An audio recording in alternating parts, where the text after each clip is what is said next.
Okay. Let's start here before we get into the everything else of the NBA. Alabama loses today. I believe the final score is 71-64 against San Diego State. San Diego State has been one of the best defensive teams in the entire country all season. They are a team that makes it very difficult for you to get anything inside whatsoever. Nathan Mensah, their big man who's like 6'10", long arms, great anticipation, great drop coverage defender, one of the best defensive players in the country. They have a lot of super strong, physical, on-ball defenders that are willing to switch and just get after it. I thought that this was going to be a really interesting, intriguing scouting game to watch for Brandon Miller because of all of these reasons. And boy, was it. It was definitely interesting, to say the least. Brandon Miller goes 3 for 19 in this game, 1 for 10 from 3, ends up with 11 rebounds, had some flashy passing moments, but also turned the ball over 6 times and only had 9 points. That's kind of the difference in this game, in my opinion, for Alabama, just beyond the disparate shooting line. I mean, I think they went 3 for 27 from 3 in this game, and that's just like a weird foible that will happen sometimes when you're in the NCAA tournament. Mark, what is your overall impression of how San Diego State beat Alabama in this game? I think you hit the nail on the head. This was the kind of team that I personally, like, I didn't expect San Diego State to win, but I thought, like, this is much like we saw what Missouri was able to do at times this year. Like, Missouri, like, just having a bunch of guys who are big, who are physical, who can switch. Like, not that Missouri is some awesome defensive team, but I think those are the teams that have given Alabama the most problems this year, are the teams that can be big and physical and play that way. And to be fair, like, the whistle was interesting in the tournament. It has been all tournament on both men's and women's side. And that definitely not playing Alabama's favor tonight, like, to be blunt. Like, and I'm not saying that's why San Diego State deserved to lose or something, but point being, like, having people who could get into their jerseys, who could be extremely physical, and who, frankly, I mean, it felt like they got killed on the glass. It probably more than what the box score indicates, but I thought that was absolutely huge, and especially when you're talking about what that would look like for Brandon Miller. I mean, coming into this game, that was like, I had that circled in red, so I was like, I think it's going to be a really interesting touch point. Like, obviously, I don't want to overemphasize one game, but I do think when you're talking about what the actual lens could be for looking at what this could look like at the next level for him, I do think it's a really interesting touch point. You're never as high as your best game in terms of stock. You're never as low as your worst game in terms of stock. Like, let's just say that from the top here. And Brandon Miller, it seems, is dealing with some sort of groin impingement. I don't know if it's an injury, what we would call it, whatever he has going on. Let's acknowledge that as a potential factor. Brandon Miller was very bad in this game. This was one of the worst games I've seen him play. Point blank this season, maybe the worst game he's played this season. And it's unfortunate that happened. I think that San Diego State's defense played a real factor in that. I think that the fact that they just switched every screen action made it so that he wasn't able to get the mismatches that he is typically capable of getting throughout the season. In second halves, when games have gotten tough for Alabama, they have gone to more of like Brandon Miller at the point and letting him run the show in order to try and get some of their shooters free, in order to get Javon Quinterly, Mark Sears on the second side, try and do some different things offensively, invert their offense a little bit. Against San Diego State, you can't really do that effectively if they're just going to switch everything outside of having Nathan Mensah. And by the way, Nathan Mensah can move is part of it as well. So when you have this 5 who can just switch out onto him, and Brandon had a couple of moments where he tried to string him out and just like couldn't get by him, it's going to be hard. It's going to be really, really hard for him to get anywhere.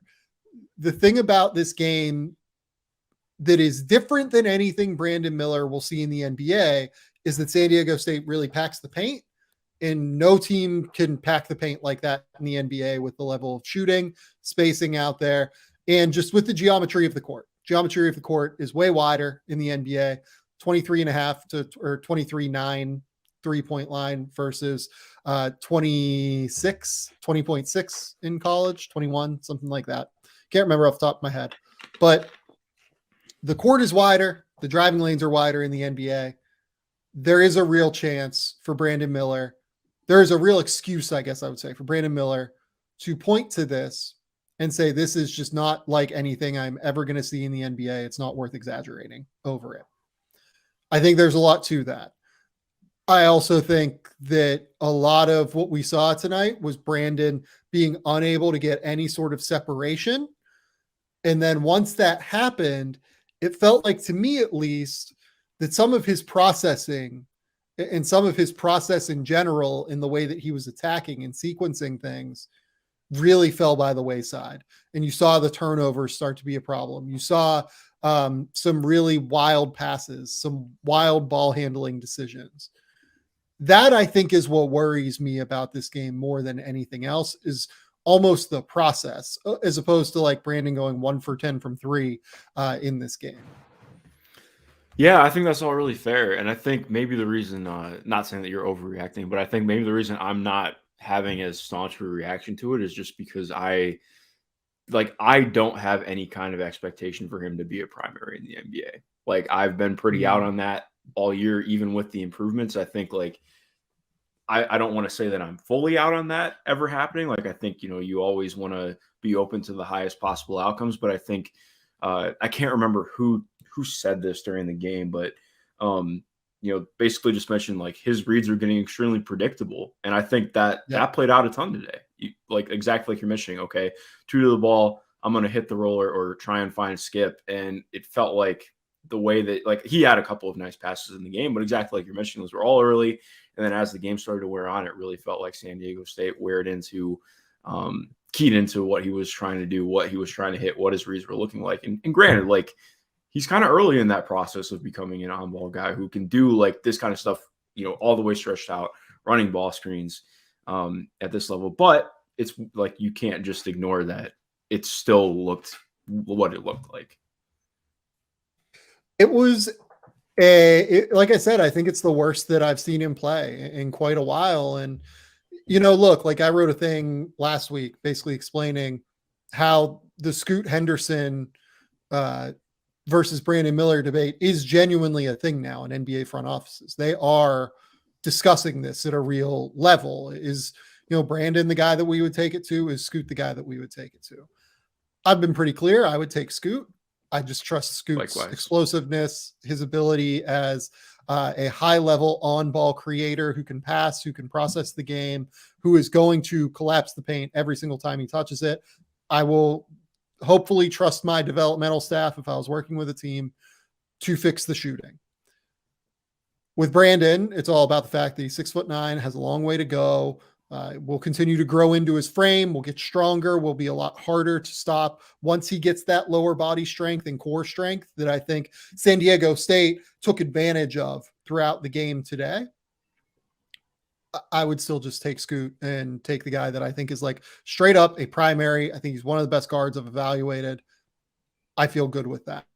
But Brandon Miller is a terrific prospect in a number of rights. It's just that for me, that's where I'm at. And it sounds like you're kind of on the Scoot train as well here. Yeah, no, I've been on the Scoot train the entire time. I've never really felt that, as much as I like Brandon and have grown on him this year, he's grown on me this year. I just can't get there. I think in some ways, playing with Ignite tends to downtrod how good of a prospect Scoot is. He's playing against much stiffer opponents.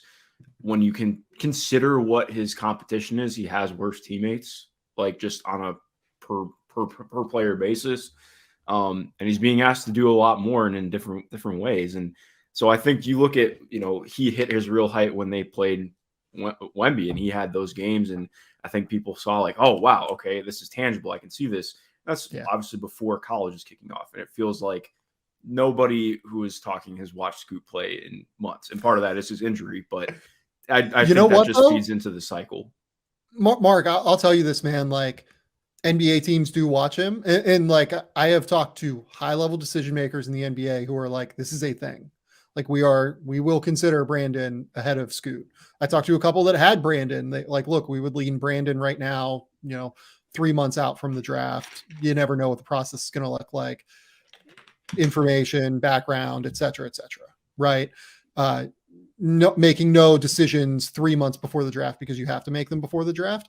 But I've talked to enough that like Brandon ahead of Scoot. I disagree with them, and like I tell them that in those conversations. I'm just like, I would rather have Scoot. But it is a thing, and it's worth discussing nonetheless because they're discussing it. And they should have those discussions. You should continue to pit prospects against one another in those rooms and in terms of when you're scouting, just in order to try and gain more insights into those prospects as you're trying to evaluate them moving forward. This is why I play the game with Mark at the end of some shows where I do his least favorite thing in the world and force him to pick one of his favorite children or the other, because it brings out real talking points and real discussion points. Look, we don't know what the groin injury looks like for Brandon Miller. Hopefully he gets healthy. There's also the factor, as Bryce Simon says in the YouTube comments, of shorter lead guard that has some efficiency questions versus bigger wing in an NBA that continues to balloon up in terms of size. The paradigm that every NBA team is looking for: positional size, positional skill, length, athleticism, everything like that. I get that it's a conversation.